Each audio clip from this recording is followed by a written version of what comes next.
네, 서로 이렇게 축복하죠. 하나님은 당신을 사랑하십니다. 하나님은 당신을 사랑하십니다.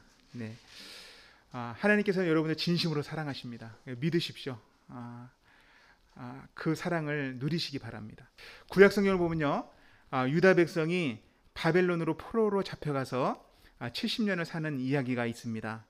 이것을 이스라엘의 바벨론 포로, 이스라엘의 바벨론 유수라고 말합니다.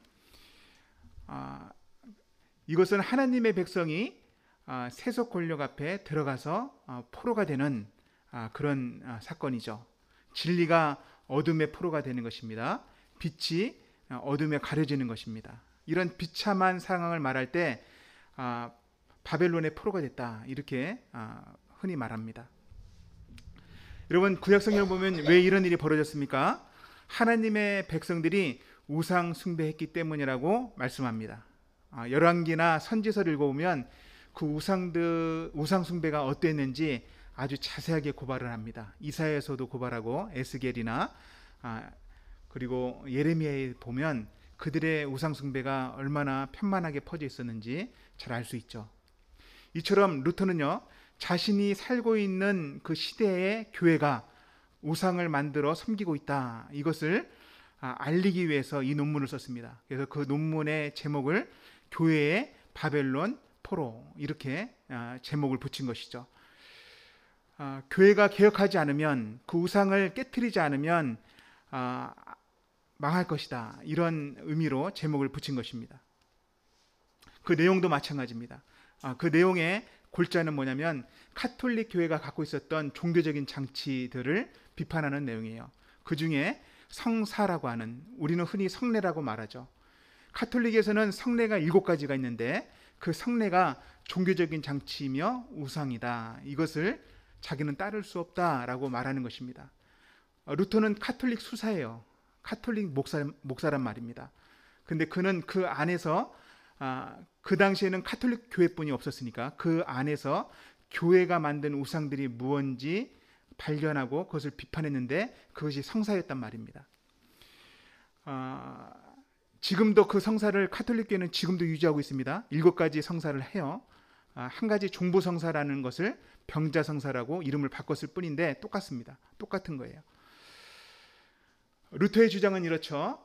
예수님께서 받으시고 베푸신 것, 그리고 예수님께서 제정하신 것 외에는 성사가 아니다 라고 말하는 것입니다. 예수님께서 받으신 게 뭐예요? 세례죠. 예수님께서 행하신 것도 세례입니다. 예수님께서 새롭게 만드시고 명령하신 게 뭡니까? 성찬입니다. 성찬. 그래서 루터는 이 2가지 외에는 인정하지 않아요. 그 나머지 카톨릭 교회에서 주장하는 성사들은 5가지가 되어 있는데, 고해 성사라고 하는 죄를 지었을 때 신부님한테 가서 죄를 고백하는 고해 성사가 있고요. 결혼할 때 하는 결혼 성사, 혼인 성사라고 하는 성사가 있고요.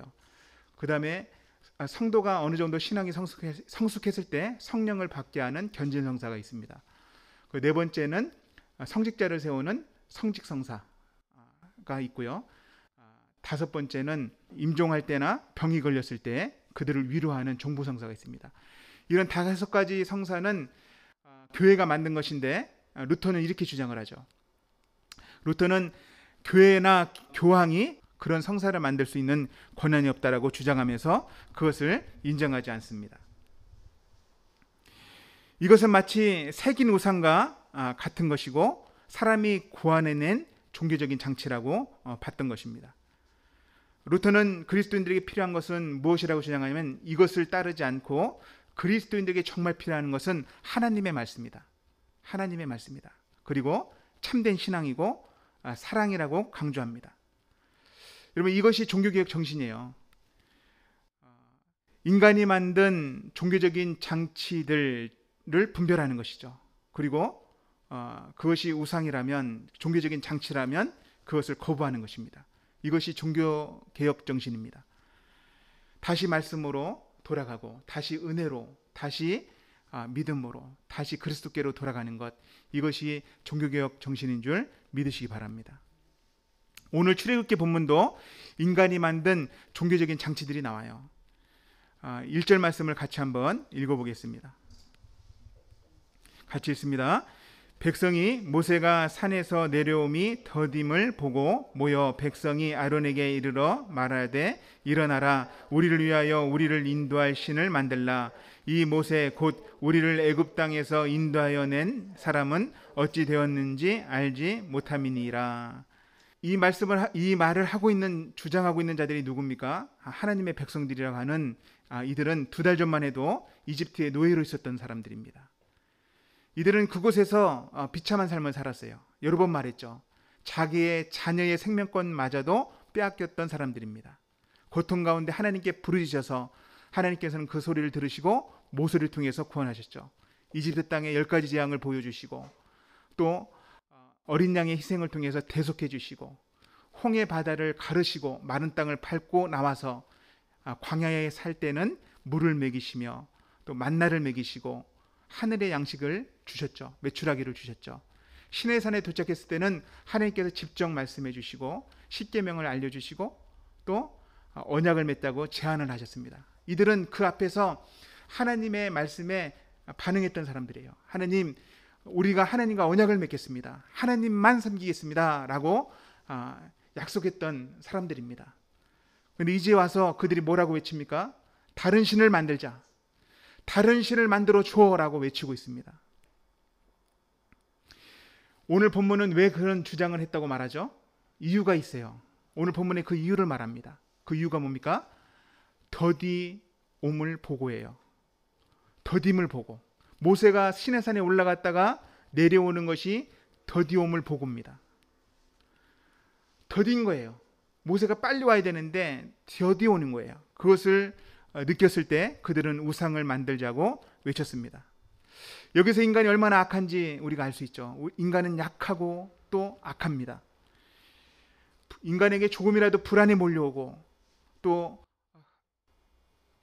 내가 하려고 했던 일들이 잘 안 될 것 같다는 생각이 들 때 인간은 언제든지 다른 신을 만들 수 있고 언제든지 배신할 수 있는 것이죠. 무슨 일이든 할 수 있는 것이 타락한 존재인 인간입니다. 성경에서는 이 불안과 조급함에 함정에 빠진 많은 예들이 나옵니다. 그 중에 대표적인 예는 사울왕입니다. 사울왕은 누굽니까? 하나님 백성의 리더예요. 최고의 리더예요. 그는 믿음의 본이 돼야 되고 하나님을 잘 섬겨야 할 의무가 있는 사람입니다. 그런데 그는 블레셋 전쟁에서 그는 조급함 앞에 무릎을 꿇습니다.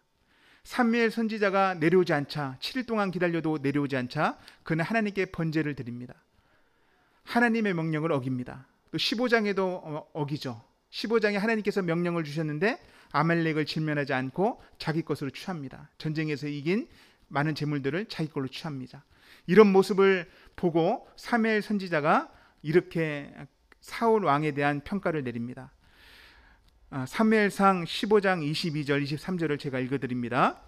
사무엘이 이르되 여호와께서 번제와 다른 제사를 그의 목소리를 청종하는 것을 좋아하심같이 좋아하시겠나이까. 순종이 제사보다 낫고 듣는 것이 순양의 기름보다 나으니 이는 거역하는 것은 점치는 죄와 같고 완고한 것은 사신 우상에게 절하는 죄와 같음이니이다. 사무엘 선지자가 사울 왕을 평가하는 건 뭐예요? 우상 숭배자라는 거예요. 하나님의 백성의 리더로 서 있지만 그리고 종교적인 행위를 하죠. 번제를 드리고 화목제를 드렸지만 그는 우상 숭배자다. 점치는 자와 같다. 사신 우상에게 절을 하는 자와 같다라고 평가를 내립니다.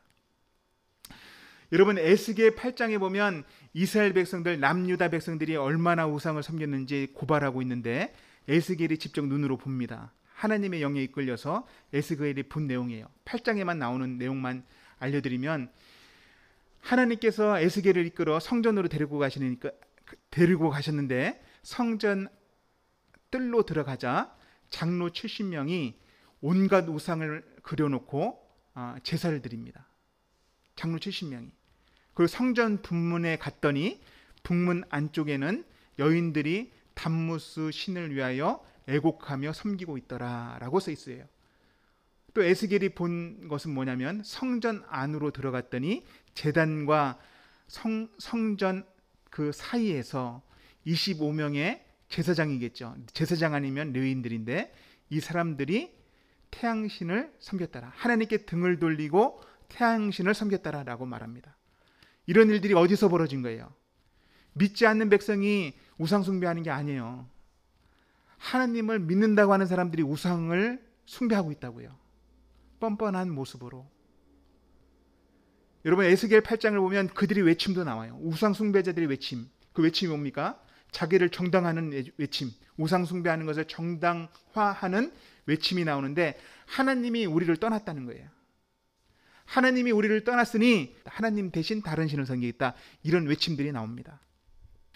여러분 신약 성경에도 이런 모습이 나오죠. 가룟 유다가 이렇습니다. 예수님이 왕이 되실 줄 철떡같이 믿었는데 왕이 되지 않을 것 같아요. 그러자 그는 그 조급함 때문에 어찌합니까? 예수님을 팔아버립니다. 자기가 섬기고 따랐던 예수님을 팔아버립니다. 하지만 예수님께서는 진짜 왕이 되시죠. 만왕의 왕이 되시죠. 부활하셔서 만왕의 왕이 되십니다. 여러분 사람들의 조급함과 불안함이 우상숭배 함정으로 이끌고 사람들은 그 함정에 빠진다는 것이에요. 우리에게 조급함과 불안함이 몰려올 때 여러분 조심하시기 바랍니다. 내가 무엇을 하기보다 성경에 나와 있는 하나님의 말씀에 주목하십시오. 그리고 하나님의 약속을 의지하시기 바랍니다. 다윗의 고백처럼 시편 62편에 다윗이 이렇게 고백합니다. 나의 영혼아 잠잠히 하나님만 바라라. 무릇 나의 소망이 그로부터 나오는도다. 사도 베드로는 이렇게 말하죠. 너희 염려를 다 주께 맡겨라. 이는 그가 너희를 돌보심이라. 불안과 염려를 찾아올 때 내가 무엇인가 해야 되겠다. 내가 무엇인가 붙잡아야 되겠다라고 행동을 취하는 것이 아니라 잠잠히 하나님을 바라보십시오. 말씀을 주목하십시오. 4절에는 백성들의 요구에 반응한 아론을 통해 우상 숭배가 구체화되는 것을 말씀하고 있어요.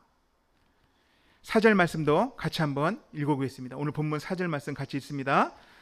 아론이 그들의 손에서 금고리를 받아 부어서 조각칼로 새겨 송아지 형상을 만드니 그들이 말하되 이스라엘아 이는 너희를 애굽 땅에서 인도해낸 너희의 신이로다 하는지라. 여러분 10계명 가운데 2계명이 뭡니까? 너희를 위하여 새긴 우상을 만들지 마라. 이것이 10계명의 2계명 말씀이에요. 근데 이스라엘 백성들은 아론을 통해서 새긴 우상을 만들고 있습니다. 그들은 이집트에서 본 소의 신 형상을 만들었던 거예요. 아피스라고 하는 파라오와 동일한 권능을 가진 신을 만들었던 것입니다. 하나님께서 하신 일을 그 소를 만들어서 그가 우리를 이집트 땅에서 인도해낸 신이다 라고 말하기까지 합니다. 하나님의 영예를 훔쳐서 송아지 우상에게 준 것입니다. 하나님의 영예를 뺏은 것입니다. 5절 말씀도 한번 읽어보죠. 5절 말씀 같이 읽어봅니다. 아론이 보고 그 앞에 제단을 쌓고 이에 아론이 공포하여 이르되 내일은 여호와의 절이니라 하니. 10계명의 3계명이 뭡니까? 여호와 이름을 망령되이 부르지 마라. 4계명은요 안식일을 거룩하게 지켜라 이라고 말씀하는데 오늘 이 본문에서 다 어깁니다. 이들은 금송아지를 신이라 부를 뿐만 아니라 엘로힘이라고 부를 뿐만 아니라 여호와라고 말해요. 하나님의 이름이시죠. 하나님의 거룩한 성호를 송아지 신에 붙이는 거예요. 그리고 여호와의 절이다 라고 하면서 예배의 날을 만듭니다. 안식일을 범하는 것이죠. 자기들이 여호와의 날을 만드는 거예요. 오늘 본문에 보면 이스라엘 백성들과 불안과 초조함, 조급함에 빠진 이스라엘 백성들과 아론이 합작해서 1계명부터 400계명까지 다 어기는 내용이 오늘 본문에 나온 것입니다. 더 나아가서요. 이방의 우상 숭배자들이 하는 전형적인 모습을 따라합니다. 6절 말씀 읽어보죠. 6절 말씀 읽어봅니다. 이튿날에 그들이 일찍 일어나 번제를 드리며 화목제를 드리고 백성이 앉아서 먹고 마시며 일어나서 뛰놀더라. 신 앞에 앉아서 먹고 마시며 일어나서 뛰놀더라. 여기서 뛰놀더라 하는 단어가 성적 유의를 뜻하는 단어예요. 난교를 행하는. 고대 근동에는 자기들이 믿는 신 앞에 난교를 행했어요. 엘리야 선지자가 그 앞에서 싸우죠. 이런 일들이 자주 있었습니다. 근데 여기서 뛰놀다라 차하크라는 단어가 우상 숭배하는 자들의 성적인 타락한 모습을 따라한다, 뛰놀다, 난잡한 행위를 하다, 이런 단어가 쓰였습니다. 그러니 그들은 금송아지를 만들고 그 앞에서 제사를 드리고 성적으로 타락한, 거룩하신 하나님의 백성이라고 부르지 못할 만큼 타락한 모습으로 변질된 모습을 보여주고 있습니다. 이렇게 자기를 위하여 우상을 만들고 종교를 만든 인간들의 모습은 성경에도 일반 역사와 교회 역사 속에서 쉽게 찾아볼 수 있습니다. 그래서 종교개혁자 칼빈이 뭐라고 말합니까? 인간은 끊임없이 우상을 창출해내는 뭐와 같다? 공장과 같다, 팩토리와 같다 라고 말씀했습니다. 현대를 살아가는 그리스도인들도 우상 숭배를 할 수 있다는 것을 알아야 합니다. 우리는 우상 숭배 안 할까요? 합니다. 우리는 신을 만들까요? 만듭니다. 내게 있는 우상이 무엇인지 어떻게 진단할 수 있습니까? 몇 가지 질문을 통해서 발견할 수 있고 찾을 수 있는데, 가장 중요한 질문을 오늘 본문이 알려줘요. 그게 뭡니까? 더딤을 보고, 조급함, 불안감, 내 인생에 찾아온 불행, 또 기도응답이 안 될 때, 희망이 꺾일 때, 절망적인 상황일 때, 감정이 밑바닥을 칠 때 나는 어떻게 행동하는가? 나는 어떻게 행동하는가? 이스라엘 백성들처럼 나를 위해서, 자기를 위해서 신을 만들려고 하진 않는가? 하나님 외에 다른 것을 찾고 있지 않은가? 점검하면 그것이 우상이에요. 하나님 외에 다른 것을 찾고 있다면 그것이 우상입니다. 두 번째는 뭐예요? 두 번째 질문은 나는 돈을 어떻게 쓰고 있는가? 예수님께서 말씀하시죠. 내 보물이 있는 곳에 내 마음이 있다. 내 일생생활에서 물질을 어떻게 흘려보내고 있는가, 어떻게 쓰고 있는가, 이것을 진단하면 알 수 있습니다. 세 번째는 뭡니까? 세 번째는 내 생각이 어디로 흘러가고 있는가. 내가 습관적으로 기쁨과 안락을 어디서 얻고 있는가 생각하면 진단이 됩니다. 그것이 직장의 일일 수 있고, 승진일 수 있고, 성공일 수 있고, 돈일 수 있고, 집일 수 있어요. 사람과의 관계일 수 있고, 게임일 수 있고, 스포츠일 수 있습니다. 그런 대상들이 우상이 될 수 있단 말입니다. 이런 생각들을, 이런 질문들을 던져보면 나에게도 우상이 있을 수 있고 그 우상을 찾을 수 있는 것이죠. 내 안에 있는 우상을 찾을 수 있는 것입니다. 이 질문을 통해서 우상의 일부가 드러난다면 어떻게 해야 합니까? 어떻게 해야 됩니까? 먼저 하나님께서 우상을 어떻게 생각하는지 말씀을 통해서 알아야 되는 것이죠. 그리고 하나님의 마음을 안다면 우상에서 돌이킬 마음도, 돌이킬 방법도 찾아야 되는 것이죠. 오늘 본문 7절 8절을 보면 하나님께서 우상 숭배에 대한 진단이 나와요. 하나님의 마음을 보여줍니다. 7절 8절 말씀을 같이 한번 읽어보겠습니다. 같이 읽겠습니다. 여호와께서 모세에게 이르시되 너는 내려가라. 내가 애굽 땅에서 인도해낸 내 백성이 부패하였도다. 그들이 내가 그들에게 명령한 길을 속히 떠나 자기를 위하여 송아지를 부어 만들고 그것을 예배하며 그것에게 제물을 드려 말하기를 이스라엘아 이는 너희를 애굽 땅에서 인도하여 낸 너희 신이라 하였도다. 9절 말씀도 읽어보죠. 여호와께서 또 모세에게 이르시되 내가 이 백성을 보니 목이 뻣뻣한 백성이로다. 백성이 부패했고 완전히 타락한 백성이라고 진단하십니다. 내가 명령한 길을 속히 떠난 백성, 그리고 우상 숭배를 했으며 고집이 세서 따라오지 않는 짐승과 같은 목이 뻣뻣한 백성이라고 말하죠. 이것을 한마디로 말하면 뭐예요? 가능성이 없는 백성이라는 거예요. 가능성이 없어요. 가능성이 없는 백성이다. 이렇게 진단을 내리십니다. 하나님께서는 화가 나셨죠. 화가 나시고 진노하신 하나님께서 이들에게 심판 선고하시는 것이 10절 말씀에 나옵니다. 10절도 읽어보죠. 그런즉 내가 하는 대로 두라. 내가 그들에게 진노하여 그들을 진멸하고 너를 큰 나라가 되게 하리라. 하나님께서는 심판선언을 하십니다. 이 심판선언은 정당합니까? 그들은 십계명을 어겼어요. 또 언약도 자기들이 깨트려 버렸습니다. 그러니 하나님의 심판선언은 부당합니까? 정당합니까? 정당한 것이죠. 정당한 거예요. 하나님은 공의롭고 거룩하시기 때문에 죄를 죄라고 말씀하시는 분이십니다. 죄에 대해서 심판하셔야 하는 분이에요. 여러분, 구약 성경에서 신약 성경에 이르기까지 하나님께서 가장 싫어하는 게 뭐냐면 우상 숭배예요. 하나님을 떠나 사탄을 섬기는 것, 이것이 우상 숭배와 같은 것입니다. 우상 숭배는 하나님이 가장 싫어하는 것이다. 근데 인간은 그것을 만들고 있다.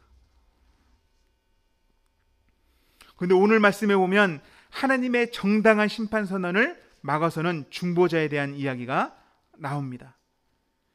12절부터 13절까지의 말씀을 읽어보겠습니다. 12절, 13절 같이 읽습니다. 어찌하여 애굽 사람들이 이르기를 여호와가 자기 백성을 산에서 죽이고 지면에서 진멸하려는 악한 의도로 인도해 내었다고 말하게 하시려 하나이까. 주의 맹렬한 노를 그치시고 뜻을 돌이키사 주의 백성에게 이 화를 내리지 마옵소서. 주의 종 아브라함과 이삭과 이스라엘을 기억하소서. 주께서 그들을 위하여 주를 가리켜 맹세하여 이르시기를 내가 너희의 자손을 하늘의 별처럼 많게 하고 내가 허락한 이 온 땅을 너희의 자손에게 주어 영원한 기업이 되게 하리라 하셨나이다. 아멘. 모세의 간과는 기도가 나오죠.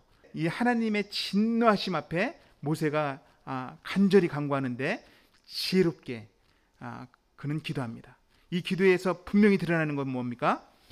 그는 하나님 앞에 서는데 하나님께 기도하는데 하나님을 사랑하기 때문에 기도하는 거예요. 하나님의 명예 문제입니다. 진심으로 그는 그렇게 기도합니다. 또 하나는 백성들을 사랑하기 때문에 기도합니다. 이것이 이 기도에 드러나요. 내용을 우리가 읽었던 것처럼 하나님의 명예가 땅에 떨어지지 않기를 원합니다. 이집트 사람들이 조롱하지 않기를 원합니다. 이렇게 기도하는 것이죠. 이것은 우리가 잘 알 수 있는 내용 그대로 보면 알 수 있는데 백성들을 사랑한다, 이것은 숨겨져 있습니다. 죄 지은 백성들, 우상 숭배한 백성들을 위해서는 모세가 드러내지 않아요. 그 대신 뭘 가지고 옵니까? 그들은 직접적으로 언급하진 않지만 그들 대신 믿음의 족장들을 언급합니다. 하나님 아브라함, 하나님 이삭, 하나님 이스라엘, 야곱, 이들과 언약했잖아요. 이 백성들이 믿음의 조상들의 자손들입니다. 그 언약을 기억해 주십시오. 그러니까 모세 기도를 읽어보면요, 죄를 지은 백성의 내용이 직접 언급이 안 되고 오히려 믿음의 족장들을 언급하는 것이죠. 이 기도의 결과가 14절에 나오는데 말씀을 같이 한번 읽어보겠습니다. 14절 읽겠습니다. 여호와께서 뜻을 돌이키사 말씀하신 화를 그 백성에게 내리지 아니하시니라. 하나님께서 심판의 뜻을 돌이키십니다. 놀랍지 않습니까? 감동되지 않습니까? 모세가 뭐라고 모세의 기도를 들으십니까? 여러분, 모세도 흠이 많은 인생 아니에요? 이집트의 왕자를 했을 때 사람 죽인 살인자 아닙니까? 도망자 아니었어요? 그는 40년 동안 훈련을 받았지만 하나님께서 일을 시킬 때 못합니다. 수없이 말했던 사람 아닙니까? 모세는 특별하지 않아요. 하나님과 비교할 때 아무것도 아니에요. 근데 모세의 기도를 하나님이 들으신단 말이에요. 들으시고 뜻을 돌이키십니다. 그 하나님이 대단한 거예요. 그 하나님이 대단하십니다. 설교 말씀 준비하다가 이게 너무 많이 몰려와서 눈물이 나더라고요. 야, 하나님이 대단하시구나. 예전에는 모세를 좀 봤는데 모세가 대단하다 생각했는데 하나님이 대단하시네. 모세가 뭐라고 그 기도를 무시해도 되고 그냥 참고 안 해도 되는데 그 기도를 들으시잖아요. 마치 모세가 그렇게 기도하기를 바라신 분 같아요. 하나님은 심판의 뜻을 돌이키시죠. 여러분, 구속사적인 관점으로 보면 모세는 오실 그리스도의 그림자일 뿐입니다. 하나님과 타락한 인간의 유일한 중보자는 예수 그리스도 한 분뿐이 없습니다. 모세의 기도를 들으신 하나님께서 자기의 친아들이신 예수님의 기도를 듣지 않겠습니까? 모세의 기도도 들었는데 예수님의 기도는 당연히 듣겠죠. 여러분, 예수님께서 우리를 위해서 기도했다는 거 아세요? 나를 위해서 기도해 주셨어요. 요한복음 17장에 보면 이렇게 써 있습니다. 요한복음 17장 20절에 보면 내가 비옵는 것, 나 예수님이 비옵는 것은 이 사람들만 위함이 아니요 또 그들 제자들로 말미암아 나 예수를 믿는 사람들을 위함입니다. 그들을 보존해 주십시오. 그들의 믿음을 지켜 주십시오. 그들이 하나 되게 해 주십시오. 그들이 서로 사랑할 수 있도록 해 주십시오. 이렇게 예수님이 기도했단 말입니다. 누구를 위해서요? 나를 위해서. 유일한 중보자이신 예수님께서 우리를 위해 기도하셨을 뿐만 아니라 자기 생명까지 주셨다는 것을 기억하시기 바랍니다. 이 은혜가 완전히 부패하고 만 가지 죄를 지었으며 날마다 우상을 만들어내는 우상 공장 같은 나를 구원받게 하신 이유예요. 구원하신 이유입니다. 하나님께서 나를 구원하신 이유가 이것이라는 거예요. 이 은혜를 깊이 느끼고 인격적으로 알 때 우리는 우상을 버릴 수 있습니다. 우상의 늪에서 빠져나올 수 있어요. 그리고 참된 신앙의 길을 걸어갈 수 있습니다. 골로새서 3장 말씀에 보면 이 답을 구체적으로 말합니다. 사도 바울은 우상 숭배를 함축해서 탐심이라고 정의를 내립니다. 골로새서 3장 5절 말씀을 읽어보죠. 같이 한번 읽습니다. 그러므로 땅에 있는 지체를 죽이라. 곧 음란과 부정과 사욕과 악한 정욕과 탐심이니 탐심은 우상 숭배니라. 사도 바울은 우상 숭배를 함축해서 탐심이다라고 말합니다. 바울은 어떻게 하라고 말합니까? 그리스도 안에서 너희가 죽었으니 땅에 있는 육체를 죽여라 이렇게 말합니다. 골로새서 3장 1절부터 3절까지의 말씀을 마지막으로 읽어보겠습니다. 같이 읽겠습니다. 그러므로 너희가 그리스도와 함께 다시 살리심을 받았으면 위의 것을 찾으라. 거기는 그리스도께서 하나님 우편에 앉아 계시느니라. 위의 것을 생각하고 땅의 것을 생각하지 말라. 이는 너희가 죽었고 너희 생명이 그리스도와 함께 하나님 안에 감춰져 있음이라. 아멘. 사도 바울은 위의 것을 찾고 땅에 있는 지체를 죽이라고 말합니다. 믿음으로 그리스도와 함께 죽고 다시 그리스도와 함께 살아나라 이렇게 권면한 것입니다. 여러분, 우리에게 있는 우상을 진단하셔야 돼요. 그것이 첫 번째예요. 하나님께서는 돌이키세요. 돌이키셔서 우리를 구원하셨어요. 우리에게 복음이 들려지게 하셨고 이 자리에 있게 하셨습니다. 근데 우리는 우상 숭배에 빠질 수 있다는 거예요. 카톨릭 교회도 빠졌고 이스라엘 백성들도 빠졌고 그 이후에 개혁 교회도 빠졌습니다. 우리도 빠질 수 있다는 것을 먼저 인정해야 됩니다. 나에게 우상 숭배가 있을 수 있다. 그래서 세 가지 질문을 던져보십시오. 우상이 발견되면 어떻게 뺄 수 있는가? 그것은 그 자리에 예수님의 사랑이 들어와야 돼요. 내가 만든 신을 찾으십시오. 그리고 뽑아내십시오. 그리고 방치하면 안 됩니다. 그 자리에 예수 그리스도의 사랑을 채우시길 바랍니다. 이 자리에 있는 모든 여러분들이 하나님을 순결하게 따르는 하나님의 백성들 되시기를 축원합니다.